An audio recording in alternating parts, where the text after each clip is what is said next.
Big Shaq thought he was visiting the Vatican to inspire change. Instead, he uncovered a secret dark enough to shatter an empire.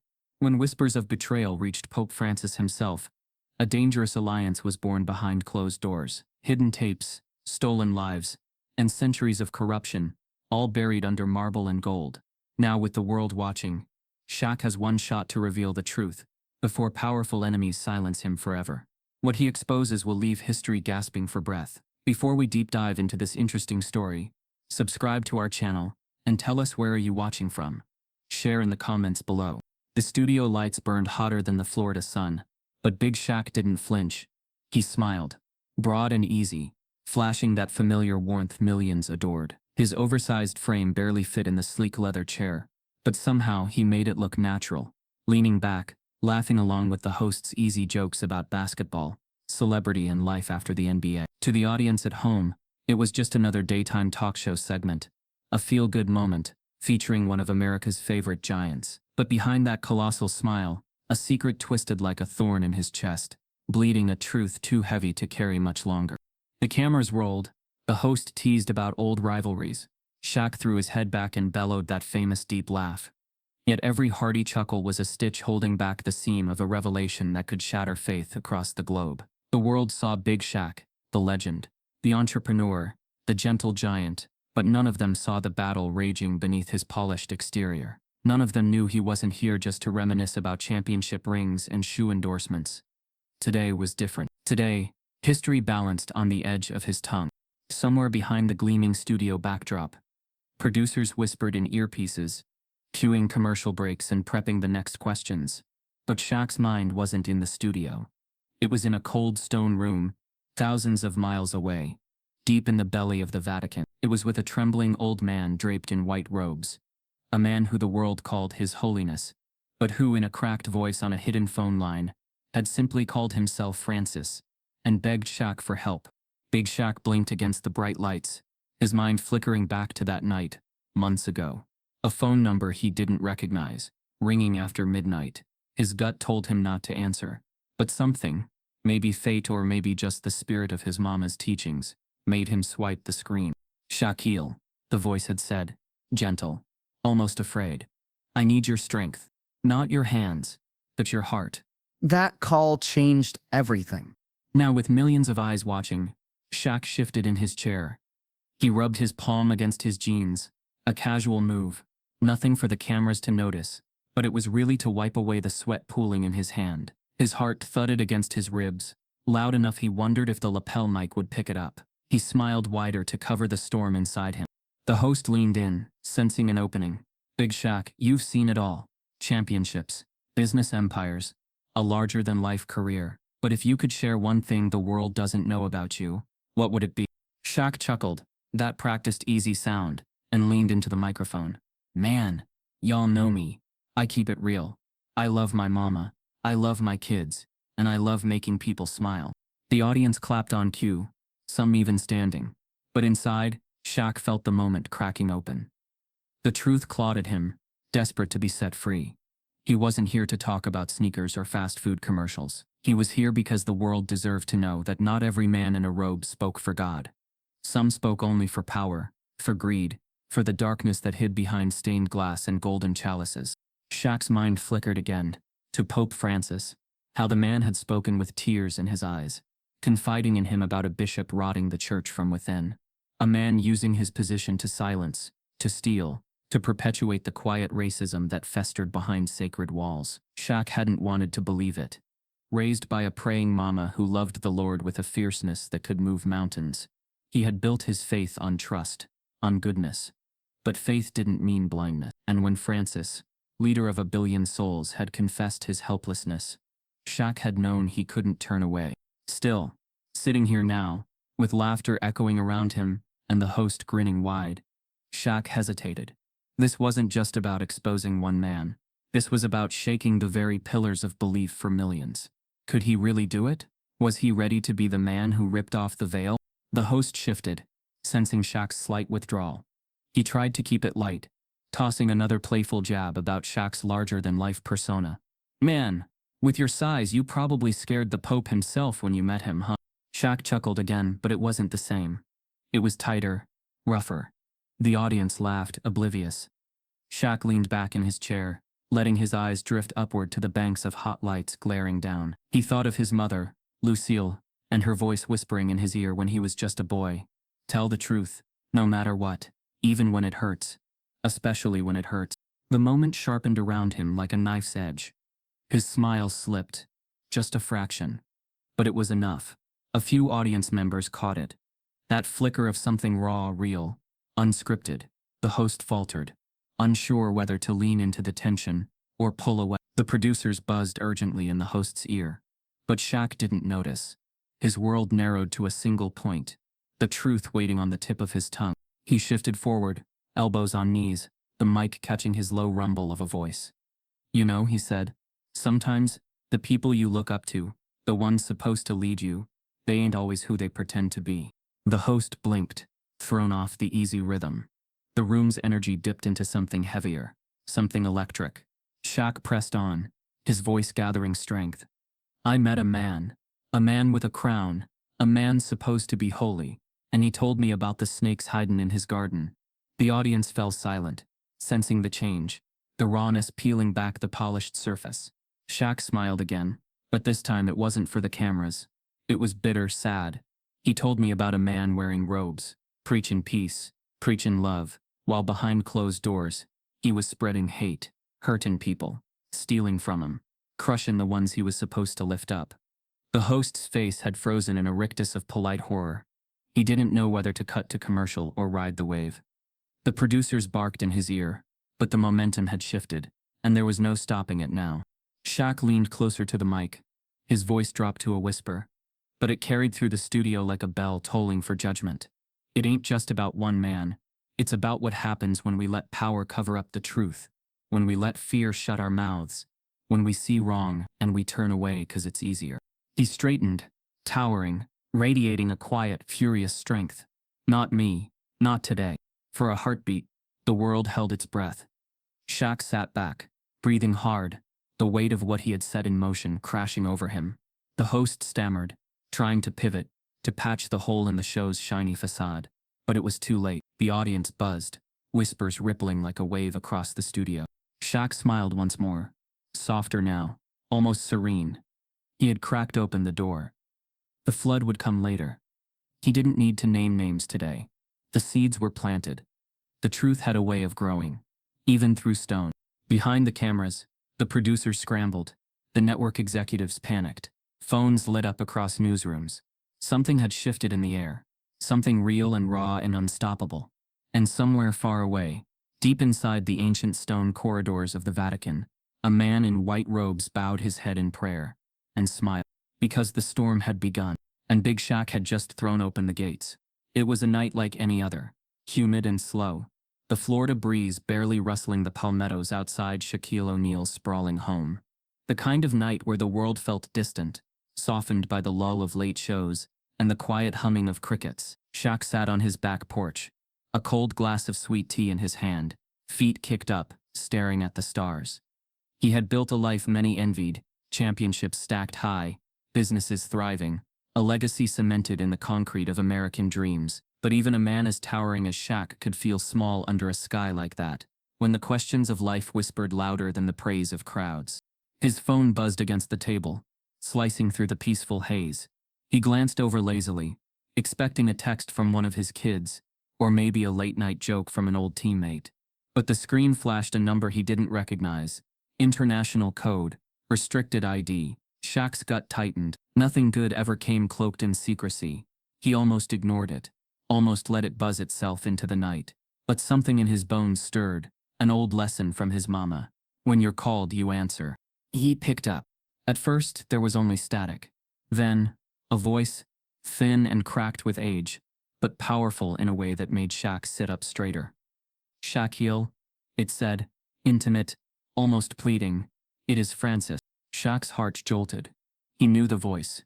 Everyone in the world knew the voice. But hearing it directed at him, soft and personal, felt surreal. He didn't know what to say, so he stayed silent, letting the Pope fill the space. I am in need, Francis said. Of not strength of arms, but strength of heart. You are a man of the people, A man of truth. I believe you can help me where few others can. Shaq swallowed hard, the weight of the moment crashing down. He wasn't some diplomat or cardinal. He was a basketball player, a businessman. Why him? Why now? Before he could ask, the Pope continued, his voice dropping lower, trembling not with fear, but with something deeper, desperation. There is a man within our walls. A bishop. Corrupt. Dangerous. He spreads poison where there should be love. Greed where there should be sacrifice. Hatred where there should be healing. Shaq leaned forward, his big hands gripping the arms of his chair. He could hear the tremor in Francis's words, feel the magnitude of what was being shared. The Vatican, the heart of faith for billions, was bleeding from within, and the man who wore the fisherman's ring felt powerless to stop it alone. Francis spoke of Bishop Alaric Vaughan, a name that meant nothing to Shaq then, but would soon haunt his every thought. Vaughan was a man of impeccable public image, charitable, charismatic, the kind of face the church loved to parade in front of cameras. But behind the grandeur, he was a monster, siphoning funds from orphanages, silencing dissenters, fostering a quiet racism that tainted every corner he touched. I have tried, Francis confessed. God knows, I have tried. But inside these walls, loyalty runs deep, and fear runs deeper. I cannot move against him without proof, and those who might help are either too scared or too compromised. Shaq listened, the night closing in around him, the stars above feeling suddenly cold and distant. This wasn't a favor being asked. It was a confession, a passing of burden from the most powerful spiritual leader on earth to a man who had spent his life chasing balls and building brands. Why me? Shaq finally asked, his voice barely above a whisper. There was a pause, then a truth so piercing it cut straight through him. Because you are big enough, Francis said. Big enough not just in body, but in soul. They will not suspect you. They will not fear you, until it is too late. Shaq sat back, stunned. He had never seen himself as a weapon against corruption. His battles had been on hardwood courts, not holy grounds. But he couldn't shake the tremor in Francis's voice, the weight of what was being entrusted to him. Francis laid out the plan, in hushed tones. Shaq would be invited to the Vatican under the guise of charity work, youth programs, global goodwill initiatives. He would meet with Vaughan, attend gatherings, shake hands, pose for pictures, but behind the smiles, he would watch, listen, look for cracks in the polished surface, collect evidence, find the rot and bring it into the light. It sounded simple in words, but in Shaq's gut, he knew there was nothing simple about it. Vaughan wasn't just a corrupt priest, he was a man protected by centuries of tradition, hidden behind layers of loyalty, power, and silence. The call ended with a prayer. Shaq closed his eyes, letting Francis's words wash over him, feeling the enormity of what he had just agreed to sink into his bones. When he opened them again, the night hadn't changed. Crickets still chirped, the breeze still whispered, but everything inside him had shifted irrevocably. The days that followed blurred into a whirlwind of quiet arrangements. Private flights, secret meetings, disguised agendas. His family knew he was going abroad for business, but he told no one the real purpose. Not his kids, not his mama, not even Shawnee, who could read him better than anyone. Some truths were too heavy to share, until they were fully formed. Stepping onto the private jet that would carry him to Rome, Shaq felt a strange combination of fear and resolve. He wasn't a spy. He wasn't a cop. He was just a man who had been asked to do the right thing. And somehow that had to be enough. When he landed, the Vatican greeted him with open arms. Tours of ancient halls, private audiences with smiling officials, grand meals served on golden plates. It was a parade of reverence and ritual, and Shaq played his part well. Smiling, laughing, posing for cameras. To anyone watching, he was just another celebrity basking in the glow of holy approval. But beneath the surface, the real game had begun. Shaq met Bishop Vaughan on his third day in Rome. The man was everything Francis had warned, and more. Tall, commanding, with a smile that never quite reached his cold, calculating eyes. He praised Shaq's charity work, lauded his inspiring presence, but Shaq could feel the man's words sliding over him like oil, insincere and slippery. Over the next weeks, Shaq watched. He listened to the whispered conversations in marble corridors, the careful omissions, the sideways glances. He saw the way Vaughan controlled the flow of information, The way dissent was smothered with backroom deals and quiet threats. The racism was subtle but present. Black and brown staff shuffled into the shadows during major events, denied promotions, their concerns dismissed with thinly veiled contempt. Every interaction was a minefield, every smile a possible trap. Shaq moved carefully, collecting scraps of evidence, piecing together the mosaic of Vaughn's corruption. It was slow, agonizing work, and the risk gnawed at him daily. If he was caught, he wouldn't just be risking scandal, he'd be risking everything. His reputation, his freedom, even his safety. Doubt crept in at night, whispering that he was out of his depth, that he should walk away before the tide pulled him under. But every time he thought of quitting, he remembered Francis's voice, trembling with the weight of betrayal. He remembered his mama's fierce sermons about standing up for the voiceless. He remembered the faces of the forgotten children Vaughn had stolen from. So he pressed on, carrying the burden of a truth too big to ignore.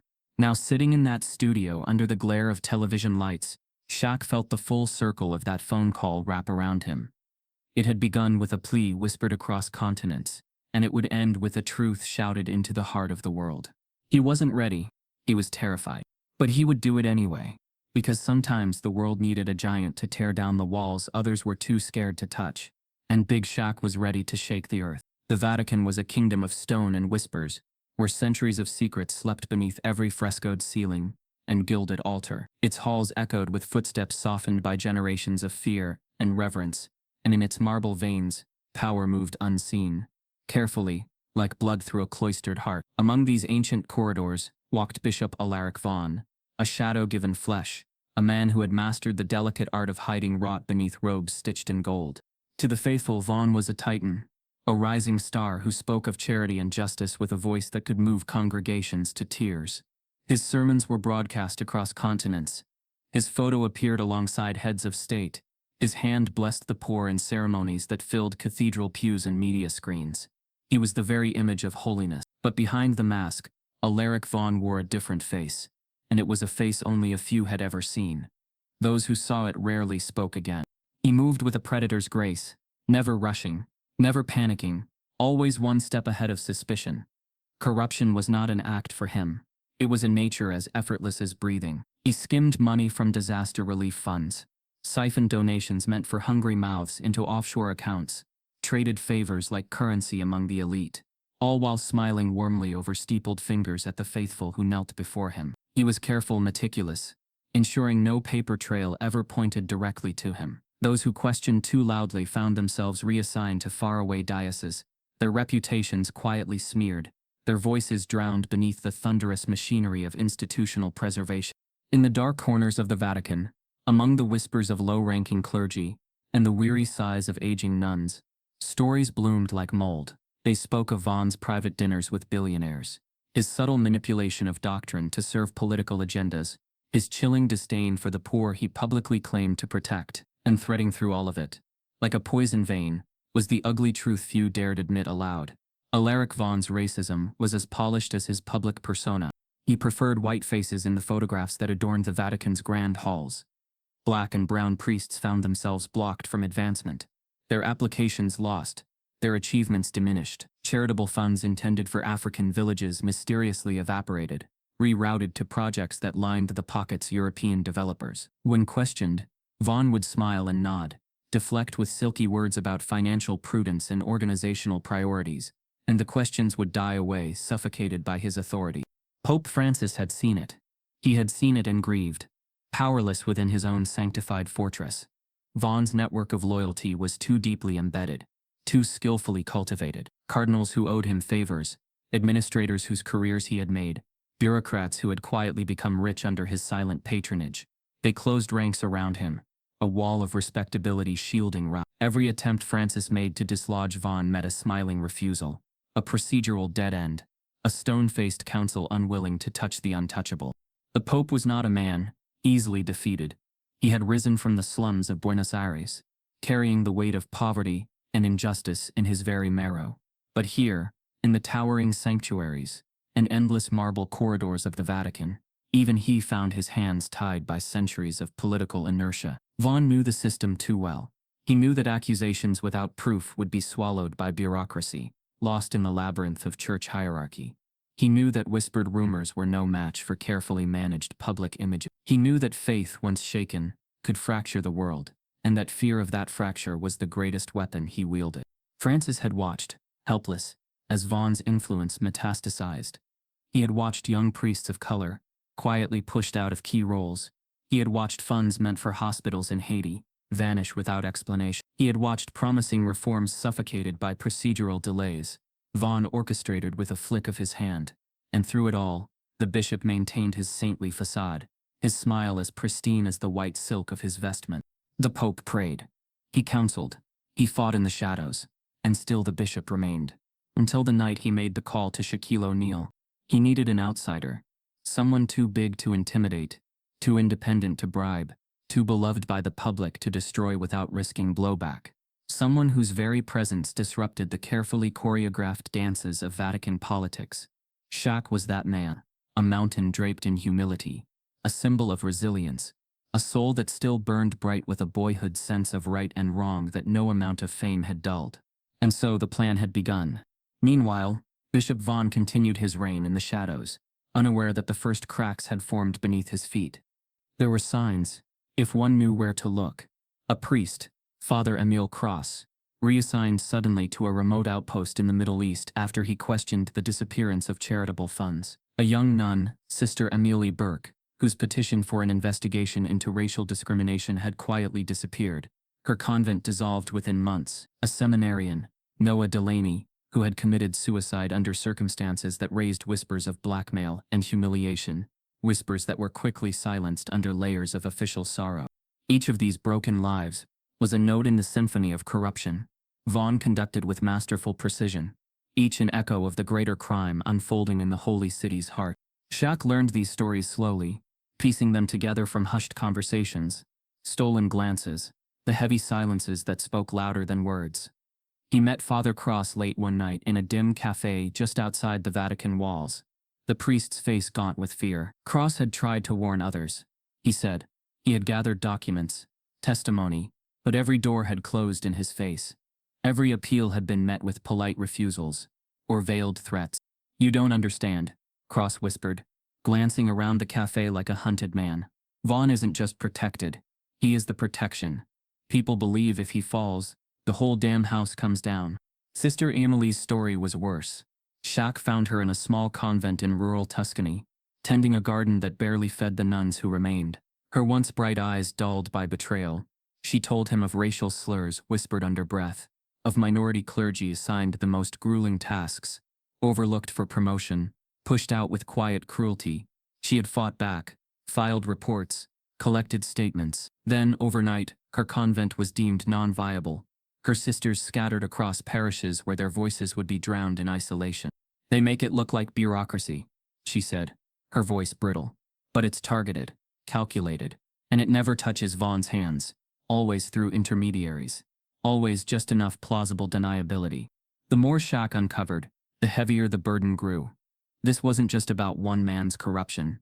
It was a cancer wrapped around the heart of the church itself, fed by centuries of unchallenged power, shielded by those too afraid or too complicit to fight back. And the deeper Shaq went, the clearer it became. He couldn't rely on the Vatican's internal mechanisms to bring Vaughan down. Every formal channel was compromised. Every official route led to dead ends. Francis had been right. It had to come from the outside, from the light of public exposure so bright that even the oldest shadows couldn't withstand it. Shaq wasn't naive. He knew what it would cost. His reputation would take a hit. Powerful enemies would rise. There would be whisper campaigns, manufactured scandals, attempts to tear him down. He would be painted as a liar, a glory seeker, a traitor to faith itself. But some truths were bigger than personal safety. Some fights had to be fought because no one else would dare pick up the sword. As he stood one evening on a Vatican balcony, looking out over the eternal city bathed in twilight, Shaq felt the full weight of the mission settle on his shoulders. It was bigger than basketball, bigger than fame, bigger even than the church. It was about justice. It was about faith, not the blind kind that trusted robes and titles, but the fierce, burning kind that demanded the truth even from the institutions built to deliver it. Somewhere deep inside the labyrinth of stone, Bishop Vaughan moved through his empire, confident, unassailable. He didn't know yet, He didn't see the giant rising in his midst. But soon he would. And when the fall came, it would shake the world. The Vatican gleamed in the morning sun like a golden crown, ancient and serene, its marble facades whispering promises of salvation and secrets alike. To the millions who dreamt of setting foot beyond its mighty walls, it was paradise on earth. But as Shaquille O'Neal stepped through the grand gates, every instinct in his towering frame screamed caution. He was not here as a tourist, nor as a pilgrim seeking blessing. He was here as a hunter, his faith and instincts his only armor, tasked with rooting out a serpent coiled in the heart of holiness itself. The official story was simple. Big Shaq, global icon and philanthropist, had come to discuss partnerships between the Vatican and his charitable foundation. Meetings with youth outreach coordinators, tours of restoration projects, public appearances to bolster the church's image in marginalized communities. A photo op with the Pope himself had been scheduled timed to align with a major announcement about new diversity initiative. It was all orchestrated, all carefully crafted to cloak his true mission under layers of legitimate goodwill. But Shaq knew better than to be lulled by ceremony and smiles. He moved through the polished halls with a deliberate ease, masking the sharpness of his attention behind the practiced warmth of a celebrity accustomed to being watched. He shook hands, exchanged pleasantries, posed for pictures with wide-eyed seminarians. Yet even as he smiled for the cameras, his mind was racing, noting every hesitation, every wary glance, every conversation that cut off too quickly when he approached. Bishop Vaughn, true to form, was everywhere and nowhere at once. Shaq spotted him at public gatherings, resplendent in crimson robes, delivering rousing speeches about faith and unity. Vaughn always had a hand on a shoulder, a smile ready for every camera, a blessing for every child. But behind his eyes, Shaq saw it, the calculating glint, the micro-assessments, the way his gaze flickered toward the power players in every room while bypassing those he deemed unimportant. Vaughn wasn't here to serve, he was here to dominate. Shaq kept his head down, gathering threads of suspicion into a tapestry of proof. He needed allies, but he knew trust was a dangerous currency in a place built on appearances. That was when he found Father Holden. Or perhaps, more truthfully, when Father Holden found him. It happened in a side chapel, a quiet place thick with incense and half-forgotten prayers. Shaq had ducked inside to escape a tour group, needing a moment to clear his head, when he noticed a man sitting alone in the pews, thin, pale, glasses perched crookedly on a long nose. Father Holden looked more like an overworked professor than a soldier of God. But when their eyes met, Shaq saw something raw and desperate flicker there. A spark of recognition, of hope. Father Holden approached cautiously, hands folded like a penitent. He spoke in low tones, barely moving his lips. "I know why you're here," he said, voice trembling just enough to betray the enormity of the risk he was taking. "And if you want to succeed, you'll need help." Shaq said nothing, only nodded once, the unspoken agreement sealing between them like a contract written in blood. Over the next days, Holden fed him breadcrumbs, coded references to financial ledgers buried in obscure offices, quiet warnings about surveillance schedules, whispered names of those who might still possess a shred of conscience beneath the crushing weight of Vatican bureaucracy. He was skittish, constantly looking over his shoulder, but Shaq understood. In a place like this, fear wasn't weakness, it was survival. Then there was Sister Callista. Unlike Holden, Callista did not move like prey.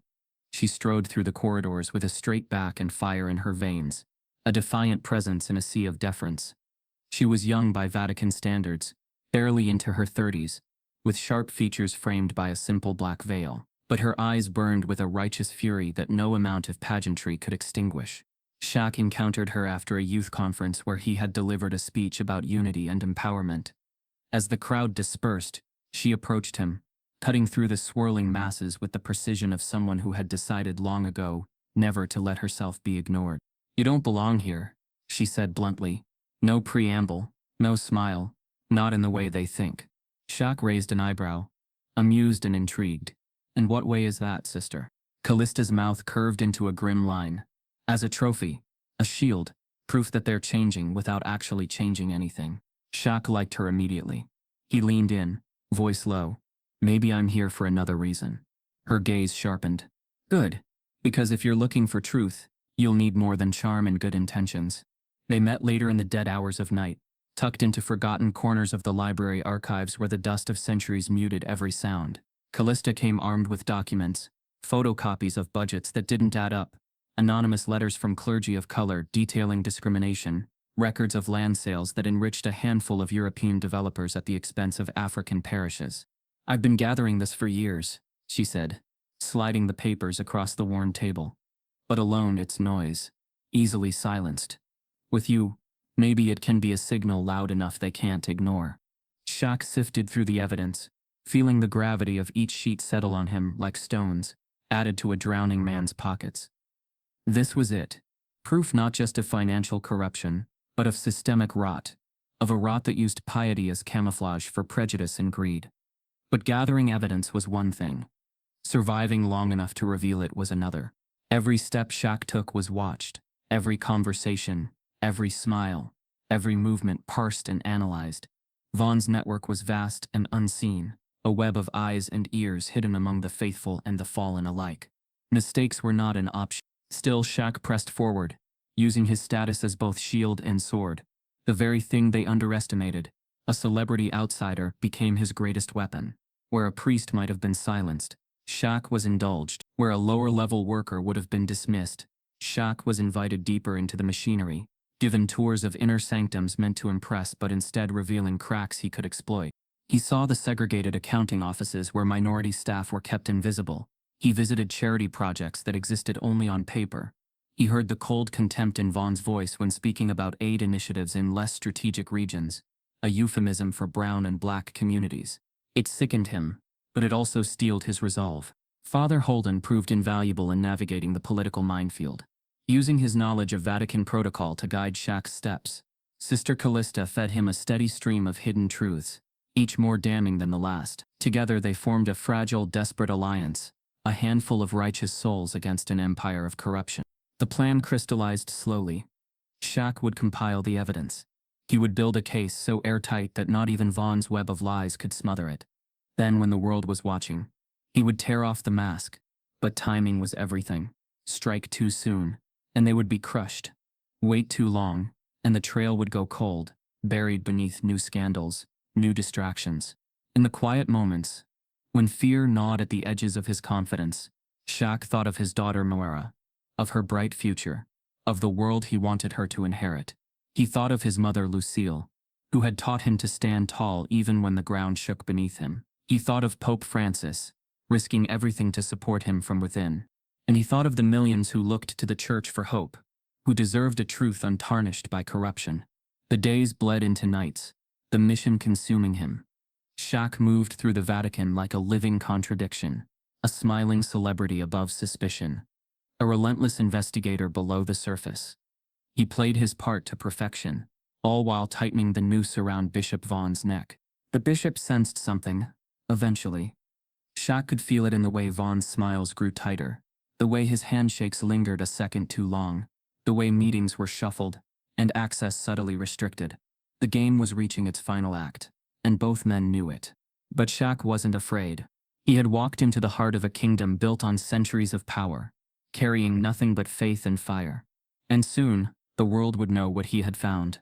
Trust is a dangerous currency in a kingdom built on secrets, and for all his size, for all his street smarts honed over years in a cutthroat world, Shaquille O'Neal forgot one of the oldest lessons his mother had ever taught him. Snakes don't always slither in the open. Sometimes, they wear robes. Sometimes they offer helping hands. Sometimes they sit beside you, whispering about hope, while digging a pit at your feet. For weeks, Shaq had maneuvered through the Vatican with cautious precision, mapping enemy lines invisible to most eyes.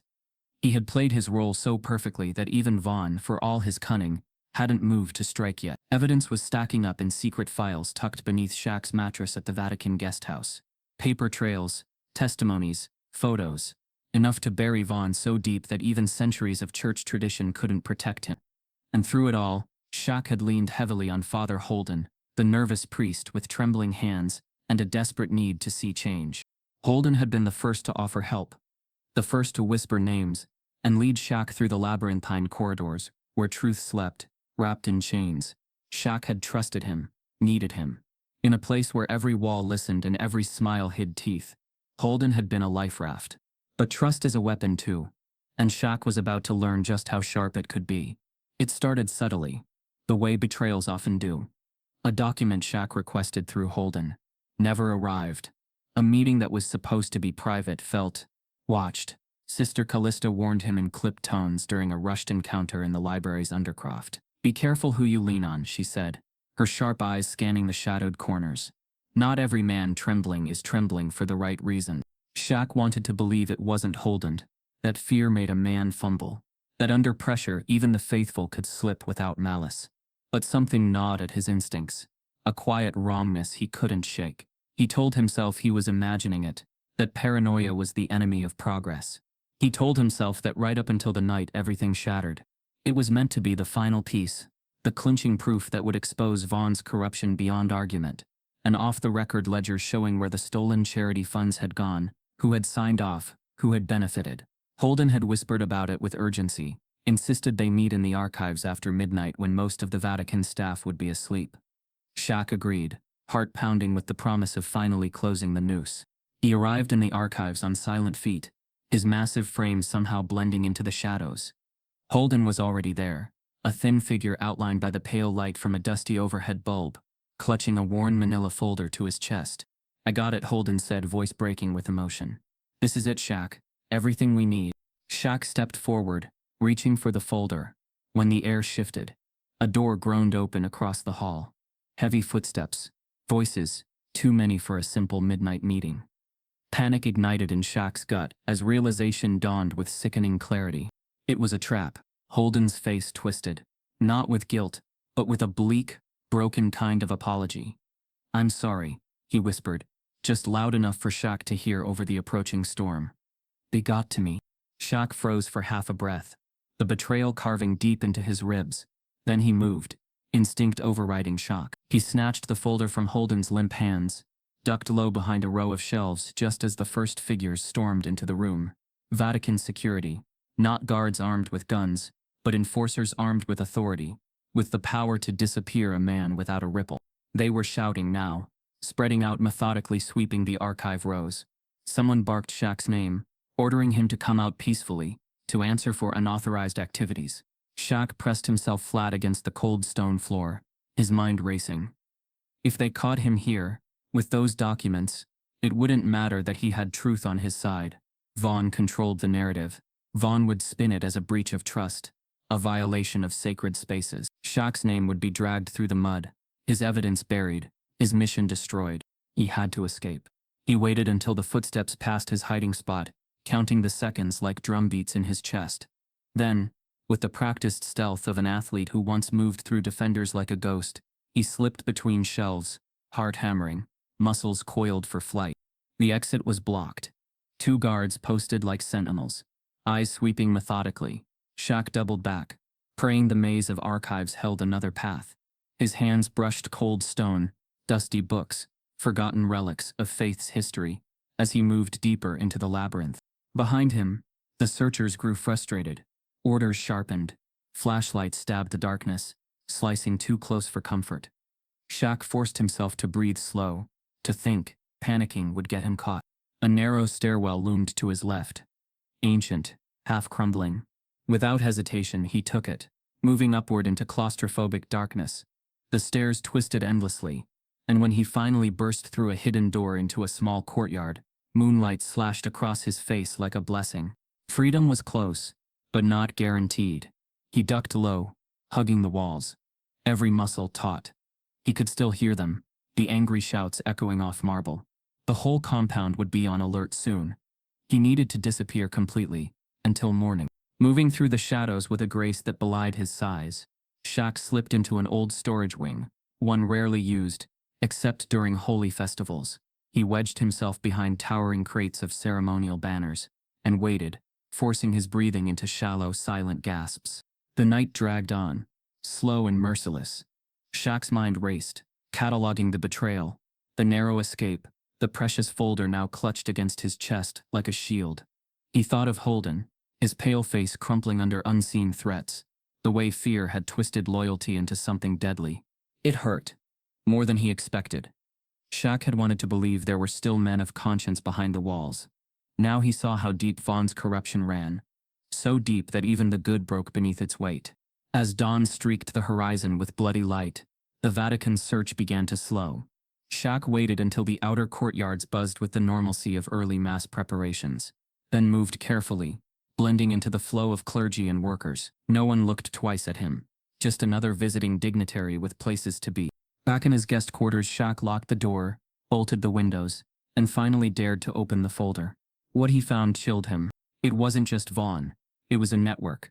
Bishops, administrators, influential donors, a lattice of rot, stretching far beyond one man.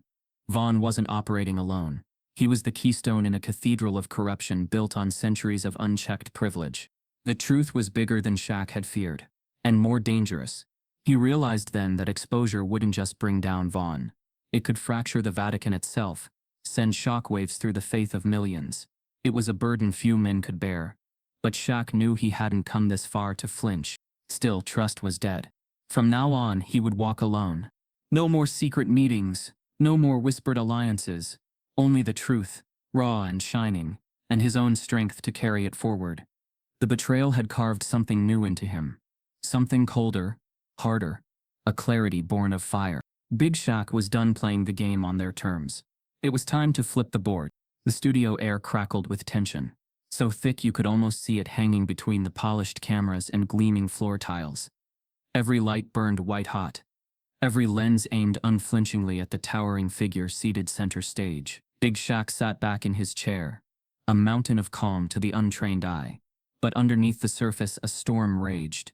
His heart pounded against his ribs, a furious drumbeat drowning out the producer's hurried whispers and the host's easy jokes. His fingers tapped once, twice against the armrest, a small tell in a man who rarely showed nerves.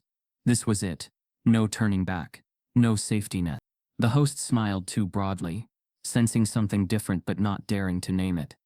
Somewhere behind the stage, a countdown flashed on the teleprompter, 30 seconds to live. Audience members leaned forward in their seats, drawn to the invisible pull of realness brewing beneath the shiny facade of entertainment. They could feel it too, the sharp electric promise that something was about to happen that wasn't part of the script.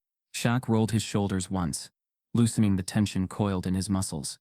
He wasn't just carrying his own future now. In the folder tucked safely under his jacket backstage, in the half-broken conversations and desperate whispers of those he'd met behind Vatican walls, he carried truths that could fracture empires. He had almost lost everything getting here. Trust, allies, safety. Now he sat alone on a stage, about to become a battlefield. The red light blinked alive on the main camera. They were live. No edits. No second takes. The host leaned in, eyes twinkling for the audience.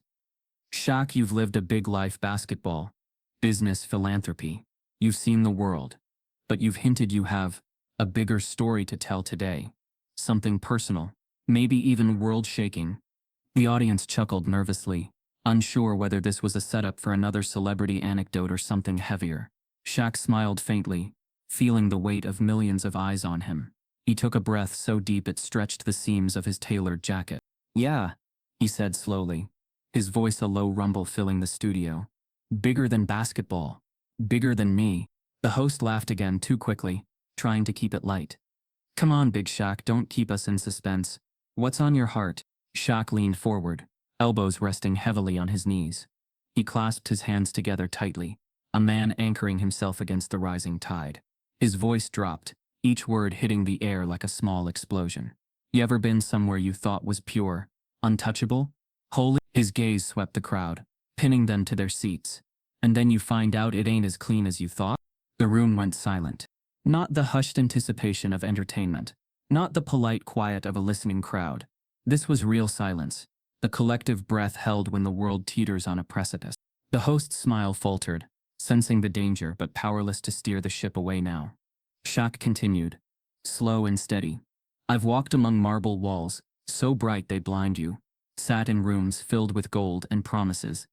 And behind those smiles, behind them velvet curtains, I saw things I can't forget." He paused, letting the words sink deep into the audience's skin. "I saw good people get pushed aside because of the color of their skin.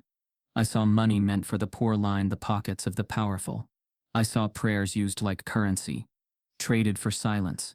The host shifted uncomfortably, his hand rising instinctively toward his earpiece as if he could stop the tide rushing in. But the control room was frozen too. No one dared cut the feed. Not yet. They were too deep, too entranced by the rawness pouring out of Shaq. And the worst part? Shaq said, his voice dipping to a dangerous whisper. The ones who should have stood up, they bowed their heads instead. Not in prayer, in fear.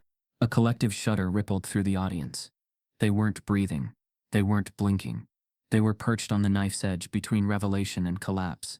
The host tried to cut in, his voice tight. Big Shaq, are you talking about an experience in sports? Entertainment? Shaq's eyes locked on his. And in that moment, the host realized he wasn't sitting across from a basketball player anymore. He was facing a man on a mission. Nah, Shaq said, soft and lethal. Bigger than that. Much bigger. Somewhere in the back of the studio, phones began buzzing.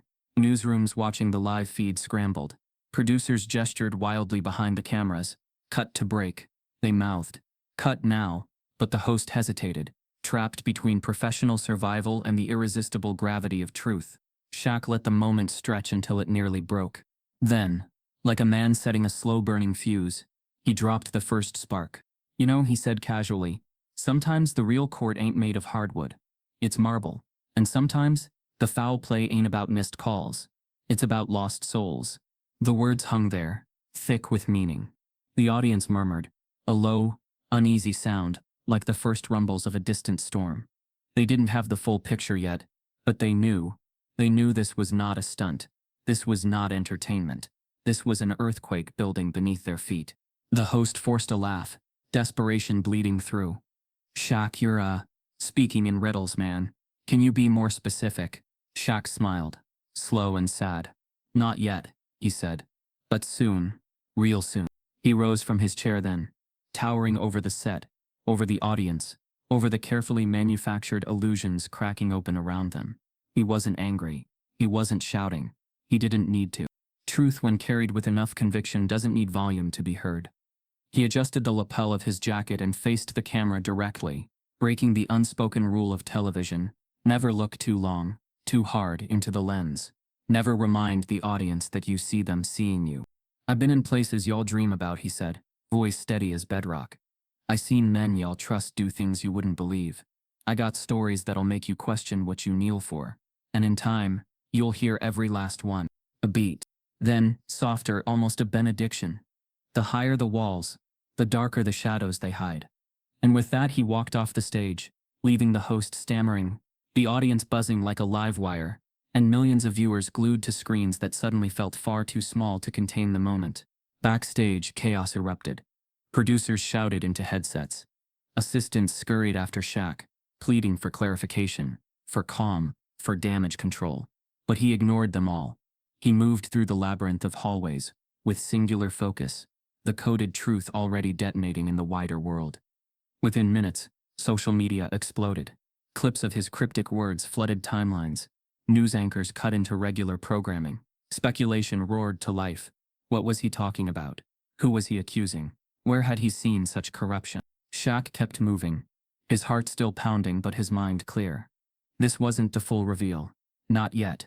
He wasn't reckless. He knew the storm he had just summoned needed to gather strength before he unleashed the full fury. The names, the evidence, the proof, they would come.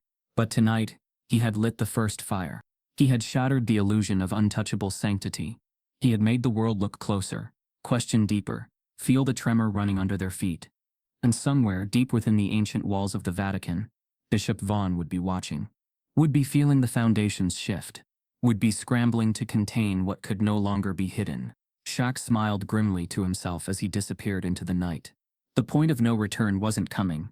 It had already passed, and there was no saving the ones who thought they were too powerful to fall. The first cracks splintered across the Vatican's perfect facade within hours. What began as a ripple soon roared into a tidal wave. Big Shaq's cryptic words ignited a firestorm that leapt across continents faster than even the most seasoned media spin doctors could contain. Newsrooms scrambled. Headlines screamed. Speculation churned through social media like a raging inferno. Beneath the towering stone walls of the Holy See, panic spread like wildfire. The centuries-old institution, so accustomed to moving at glacial pace, suddenly found itself drowning in a 21st century flood it could neither predict nor control. Inside the Vatican's grand chambers, the air grew heavy with fear and betrayal. Meetings convened in secret. Red robes whispered urgently in forgotten corridors. Loyalty lines blurred. Trust decayed. Cardinals who had long sat in gilded silence now fidgeted in their seats, wondering if the fire would reach their doorsteps next. The smell of fear was thick, but even thicker was the stench of desperation. At the center of the chaos, Bishop Alaric Vaughan moved swiftly.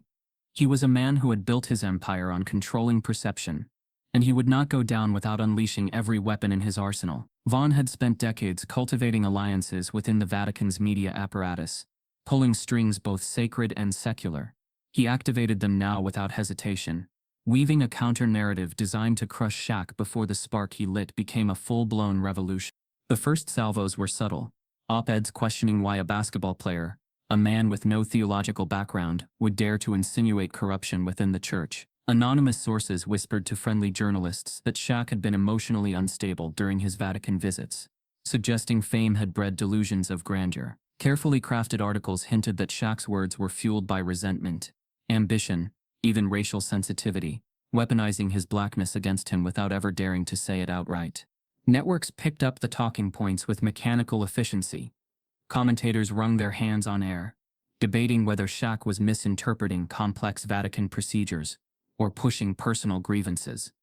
Some cloaked their disdain in the language of concern. Others were more brazen, their commentary dripping with coded language, angry, ungrateful, lacking the necessary sophistication to understand church politics.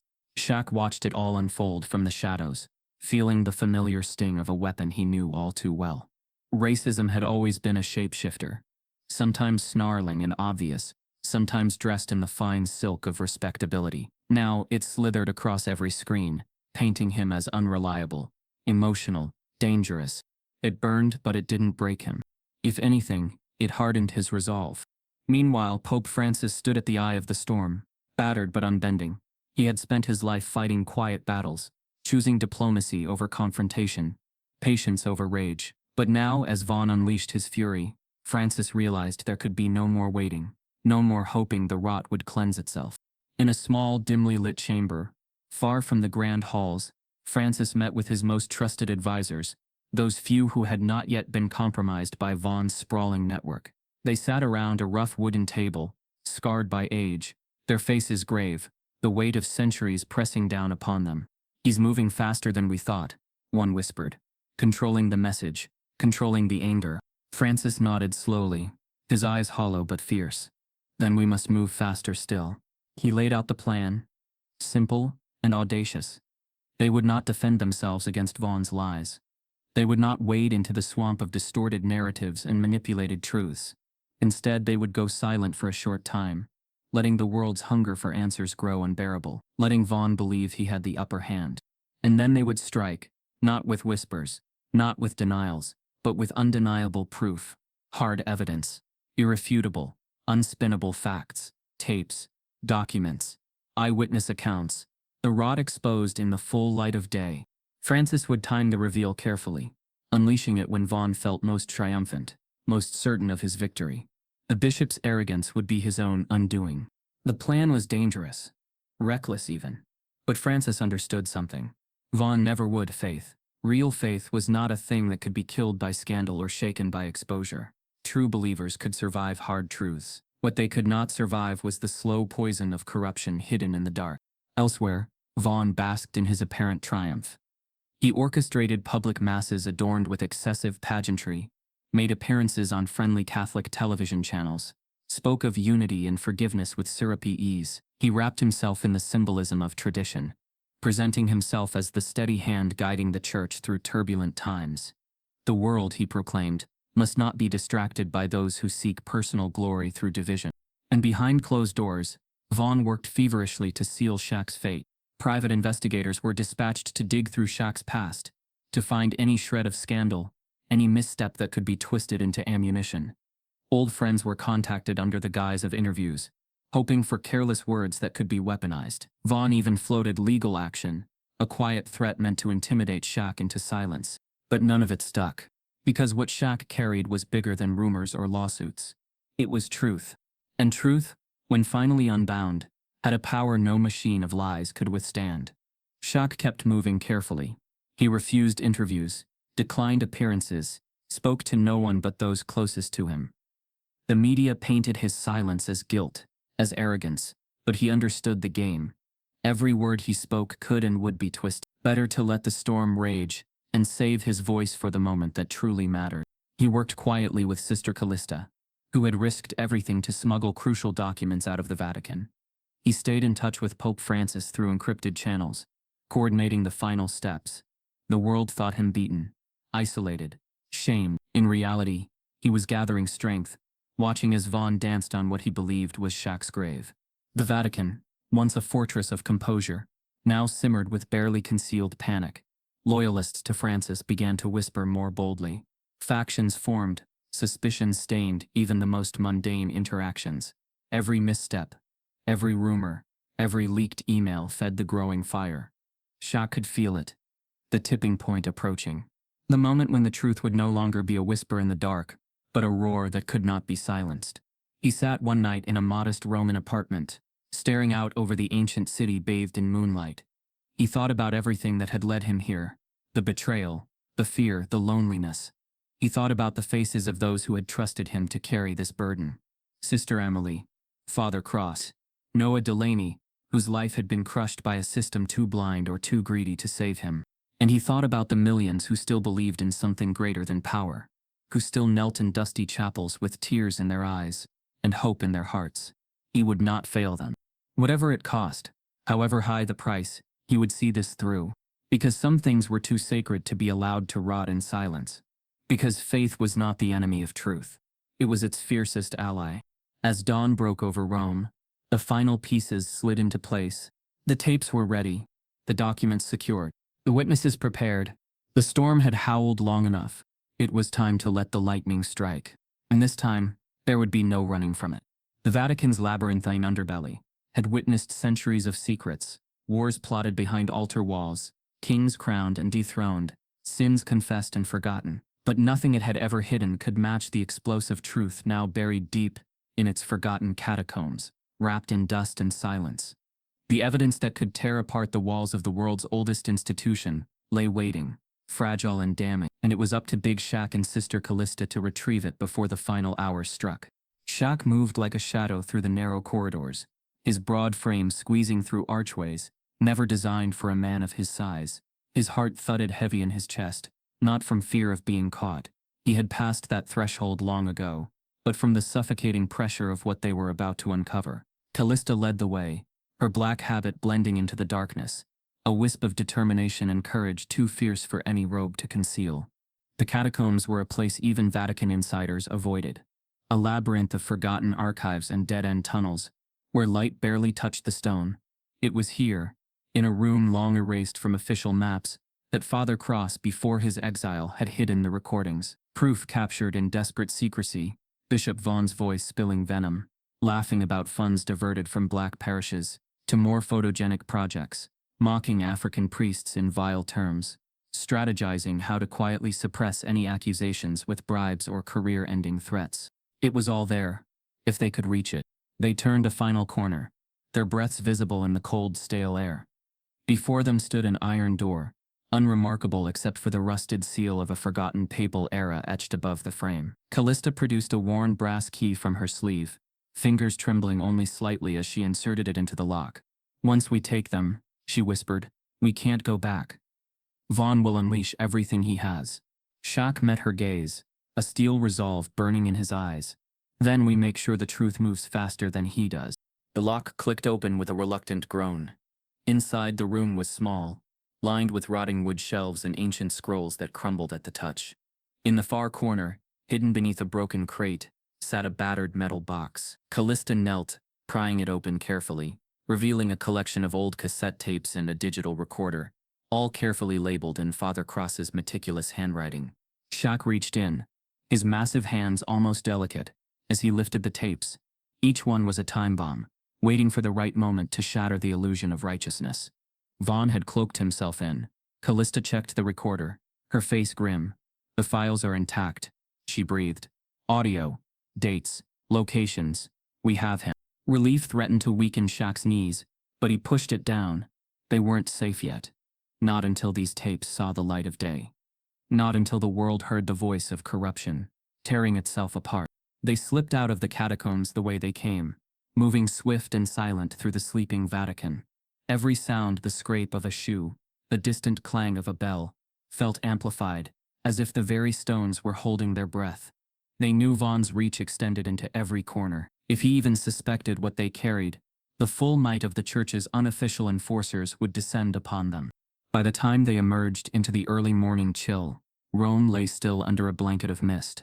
Callista had arranged for a car, an unmarked black sedan idling just beyond the Vatican gates. A young driver, barely 20, nodded once, offering no questions as they slid into the back seat. They drove in silence, weaving through narrow alleys and side streets, avoiding main thoroughfares where Vaughn's eyes might be watching. Every turn, every slow crawl past an intersection, felt like a test of fate. Shaq watched the rearview mirror constantly, half expecting black-cloaked figures to materialize out of the fog. The plan was simple, but dangerous. They would leak the tapes not to one outlet, but dozens. Streaming platforms, major news networks, underground journalist groups. No single entity could be leaned on to bury it. Once the recordings were out, they would spread like wildfire, impossible to contain. But first, they needed a staging ground. A place to broadcast the first blow live, on their terms, before Vaughn's machine could spin its web of lies. Callista's contacts had secured a modest but reliable venue, a small independent news station on the outskirts of Rome, fiercely protective of its autonomy. They would air the first tape there, unfiltered real-time, beaming it across the globe, before anyone could kill the feed. As they neared the station, tension gripped the car like a vice. Shaq's mind raced through every possibility. Ambushes, betrayals, technical sabotage. Vaughn wasn't a man who left threats to chance. He would be hunting them by now. They pulled up to the rear entrance of the station, the lot empty save for a few battered sedans belonging to overnight staff. Shaq and Callista exited the car quickly, heads down, moving with purpose. A contact met them at the door, a wiry man with dark circles under his eyes who ushered them inside without a word. The control room buzzed with quiet urgency. Screens flickered. Audio techs worked hurriedly. Anchors prepped off camera. Every minute felt precious. Borrowed time carved from the jaws of a closing trap. Shaq placed the tapes on the table with reverence, handing the primary recorder to the station manager, a stern woman with steely gray hair who nodded sharply. "We'll go live in 3 minutes," she said. "Once it's out, it's out." Shaq nodded, feeling the moment settle into his bones. This was it, the culmination of every risk, every betrayal, every sleepless night, the final leap across the abyss. Callista adjusted her veil, her hands steady now. "You ready?" she asked. Shaq looked at her, at the blinking lights, the humming servers, the small team that had risked everything to stand against giants. He thought of Francis, waiting in silent prayer inside Vatican walls. He thought of those silenced by Vaughn's cruelty. He thought of his own daughter, sleeping peacefully somewhere oceans away, counting on a world better than the one built on lies. "I was born ready," he said. The countdown began. Monitors flashed. Cameras angled. At precisely 7 o'clock Rome time, the feed went live. The screen didn't open with Shaq's face or a flashy introduction. It opened with Vaughn's voice. Casual, cruel, unmistakable. "You think we need another poor black diocese dragging down our numbers? Please. It's bad enough we have to show up for the photo ops." The words, raw and vile, sliced through the air like a blade. The station had placed subtitles beneath the audio, translating Vaughn's contempt into languages across the world. The room froze, the breath sucked out of everyone present. Shaq watched the live feed with grim satisfaction, as Vaughn's mask shattered in real time. Clip after clip played, conversations where Vaughn joked about siphoning disaster funds, where he plotted how to blackmail dissident clergy, where he mocked the very people he claimed to serve. It wasn't just damning, it was an annihilation. The first networks picked up the feed within minutes. Social media exploded. Hashtags trended worldwide. Faithful Catholics wept openly on live streams. Religious leaders scrambled for statements. Politicians demanded inquiries. And in the heart of Vatican City, Bishop Vaughn's empire began to crumble. But it wasn't over yet. As the feed rolled on, a black van screeched into the station's parking lot. Men in dark suits poured out, moving fast. Aggressive, Callista spotted them first, her eyes flashing. "They're here," she hissed. Shaq rose to his full height, blocking the door with his massive frame. He wouldn't let them cut the feed. Not now, not when the truth was finally free. Station staff scrambled to secure backup transmissions, pushing the feed to satellite relays, cloud servers, anything that could keep it alive even if they were shut down. Pounding on the door echoed through the control room. Shouts in rapid Italian, orders to open up, surrender the tapes. No one moved. The feed continued. And somewhere deep inside the Vatican, Pope Francis smiled through his tears. The truth was out. Heaven itself had been shaken. And no army of liars could ever rebuild what had been shattered. The world had never seen anything like it. One man, one microphone, one shot to change everything, or vanish into history, as another voice crushed under the weight of power. As Big Shaq stepped onto the makeshift stage, hastily constructed outside the Roman news station, the first rays of dawn clawed at the horizon. A small crowd had already gathered, reporters flashing bulbs, citizens murmuring with anxious curiosity. But beyond them, beyond the narrow streets and ancient stone, millions were watching. Screens lit up from New York to Nairobi, from Boston to Buenos Aires. The Vatican, the bastion of tradition, found itself on trial, and the man leading the charge wasn't a cardinal, wasn't a priest, he was a giant from Newark, New Jersey, whose strength had always been more heart than muscle. Shaq gripped the microphone, feeling its coldness ground him. His other hand rested lightly on a small console to his right, where the damning recording sat queued, ready to be broadcast live across every major network that had picked up the signal. At his side stood Sister Callista, stoic, her face pale but her spine unbending. In the crowd, somewhere unseen but unwavering, were Francis's allies, watching, praying. And at the heart of the Vatican, far removed but not unreachable, sat Pope Francis himself, alone in his private chapel, whispering prayers into the hush of stained glass light. Shaq didn't need a script. He didn't need a teleprompter. He needed only the truth. He stepped forward, and the cameras zoomed in. His voice, low and deliberate, rolled across the world like distant thunder. "Today," he began, "you're gonna hear things you ain't supposed to hear. See things you were never supposed to see. Understand things that were meant to stay buried under marble and gold." The crowd pressed closer. Reporters leaned in. In living rooms and bars, in cars and classrooms, the world leaned too. "For a long time," Shaq continued, "we've been taught to trust blindly, to kneel without question, to believe without seeing. But faith without truth ain't faith. It's fear." His hand hovered over the console. "And today," he said, voice sharpening, "we rip the fear out by the roots." He pressed the button. The first tape played, broadcast live to every open channel, every streaming feed. Vaughn's voice filled the airwaves, ugly and slick. Jokes about the marketability of white parishes over black ones. Laughter at the idea of funneling money away from disaster relief efforts to build tourist attractions for wealthy donors. Slurs muttered under his breath, believing no one of consequence was listening. The crowd gasped audibly. Some covered their mouths. Some wept openly. But Shaq wasn't done. He played another tape. This one a conversation about suppressing a scandal involving abused minority seminarians. Vaughn mocking how easy it was to buy silence with promotions or threats of reassignment. Then another Vaughn gleefully boasting how no one, not even the Pope himself, could touch him, because the machine protects its own. Each recording hit like a hammer, driving nails into the coffin of Vaughn's carefully curated reputation. Within minutes, global outrage erupted. Networks cut regular programming to cover the event live. Social media flooded with furious reactions. Hashtags demanding justice trended worldwide. Faithful Catholics, stunned and betrayed, took to the streets in prayer vigils and protests. Some wept openly for the church they loved.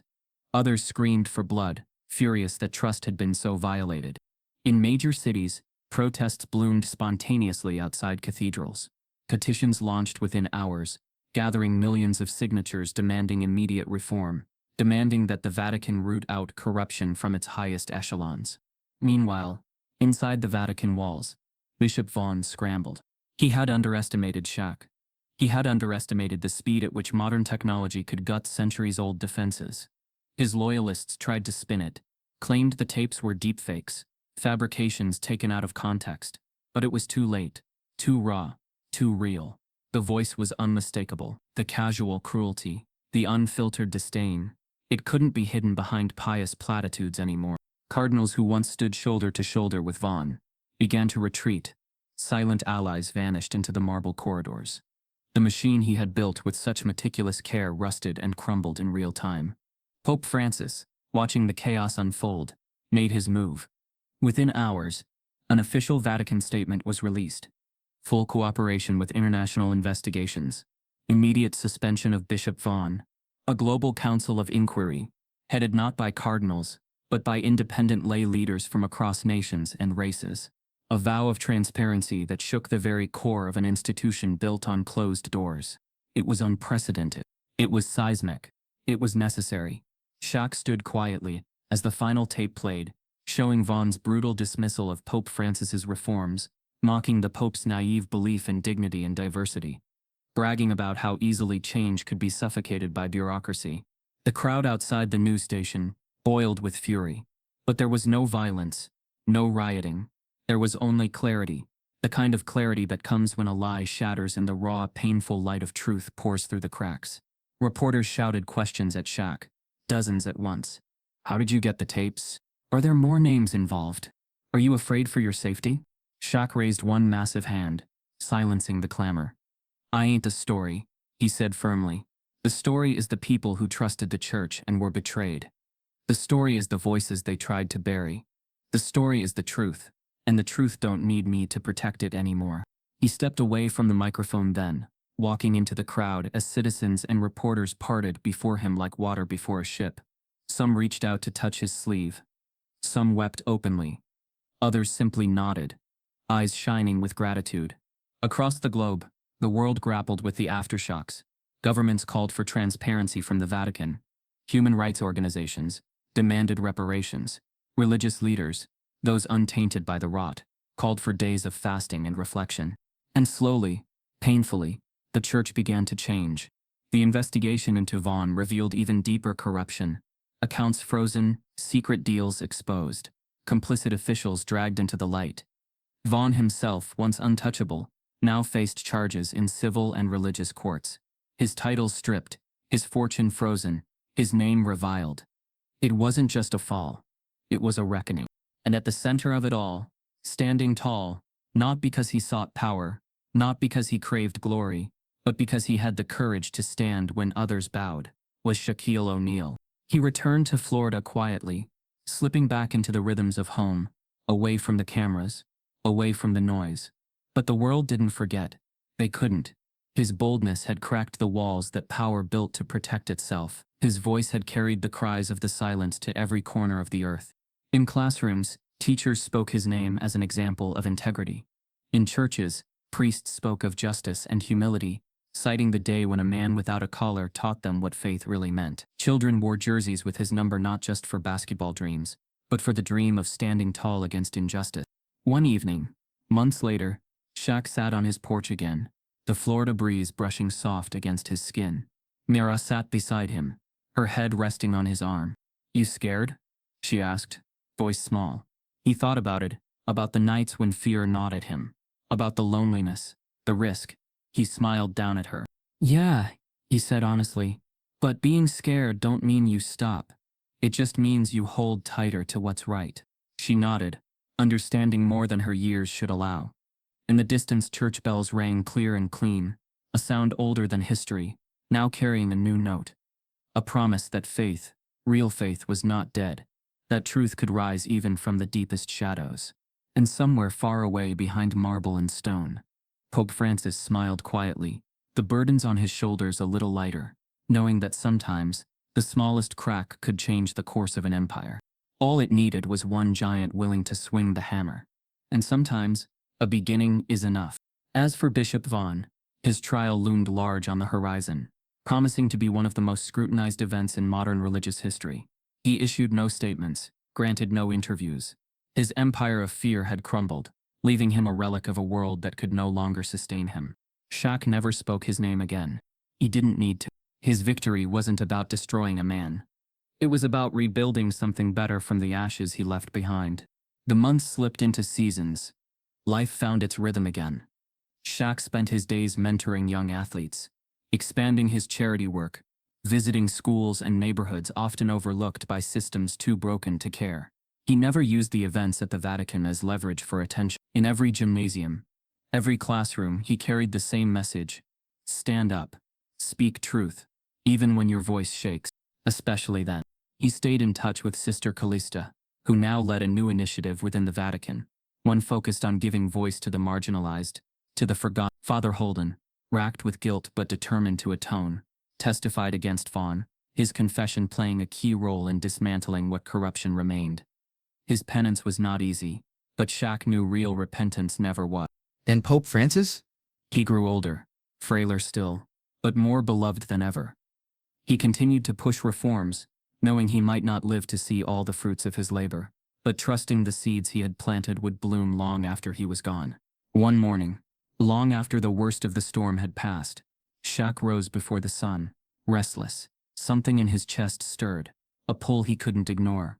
He made himself a simple breakfast, threw on a hoodie and sneakers, and stepped outside into the pre-dawn hush. The world was soft and silver, the sky just beginning to blush with light. The streets were empty, the air cool and clean.